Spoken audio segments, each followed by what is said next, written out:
All right, ladies and gentlemen, in this lesson, I'm going to be going over ratios.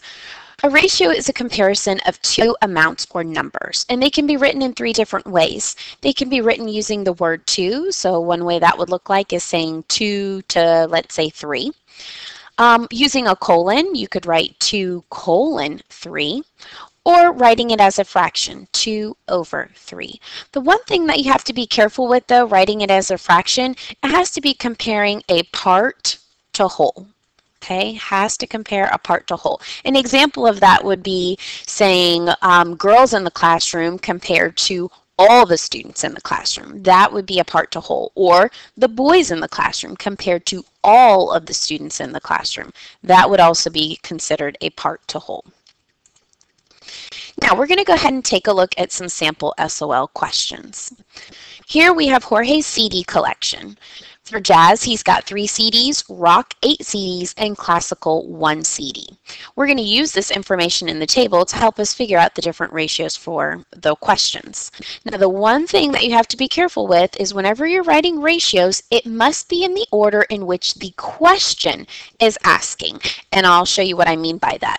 For this one, it says the number of rock CDs compared to all CDs. So what that means is when we write our ratio, we have to list the rock CDs first and then all the CDs. So let's go ahead and figure that out. Rock CDs, there's 8. I'm going to use the word 2. And then all CDs means all of the CDs, including the rock CDs. So let's see, we have 8, 9, 10, 11, 12 total CDs. So I'm going to write a 12 here.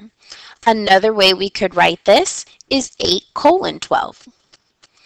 And because this is comparing a part to a whole, we could write it as a fraction, 8 over 12. So these are the 3 different ways that you could write this ratio.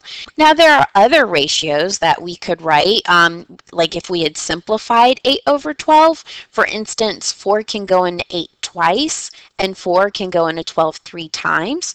So 2 over 3, 2 colon 3, 2, 2, 3 also would be considered ratios for this problem because they're equivalent ratios.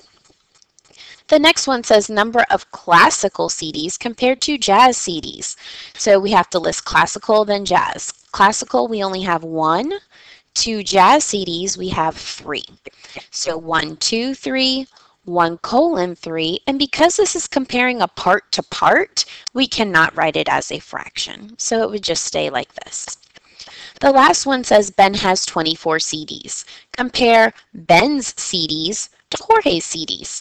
So we need to list Ben's CDs first, which is 24, compared to Jorge's CDs. Jorge had a total of 12. So 24 to 12 and, whoops, 24 colon 12. Okay, so those are all the different ways that you could write this. And again, we don't want to write this as a fraction because this is comparing a whole to a whole and not a part to a whole. Let's go ahead and take a look at one more question. It says, write the ratios from the ratio bank that go with the following. The ratio of mugs to all drinkware. So the first thing you might want to do is you might want to count how many pieces of drinkware we have. So 1, 2, 3, 4, 5, 6, 7, 8, 9, 10. So we have 10 pieces of drinkware. There's 2 mugs. So it's saying the ratio of mugs to all drinkware. So I'm just going to write this off to the side. I know that that's going to be a 2, 2, 10 and a 2 colon 10. And because we're comparing a part to a whole, we could also write it as 2 over 10. Now let's see where we find these and if there are any other equivalent ratios that could work as well. This is saying 2 to 8. This is not going to work. What this person did, if they were having this as an answer, is they ended up leaving out the mugs for the all part. So this one's out. 8 colon 2 is also out. They just switched the order. 2 colon 10, we had that here, so that's a good one. 2, 2, 10 is here, so that's a good one. And I don't see any more that are dealing with 2 to 10, but I do see a 1/5. Let's see if 2/10 simplifies to 1/5. 2 can go into 2 once, and 2 can go into 10 5 times. So 1/5 works. So we could circle 1/5. And if we have 1/5 here, that means we could have 1 colon 5 and 1 to 5. And because of that, that means we could circle this, and this one is out. So those two there.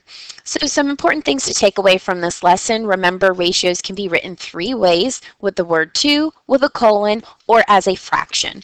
Remember, if it's written as a fraction, though, you must be comparing a part to whole. Now, ratios can be simplified, and we can find equivalent ratios by multiplying as well.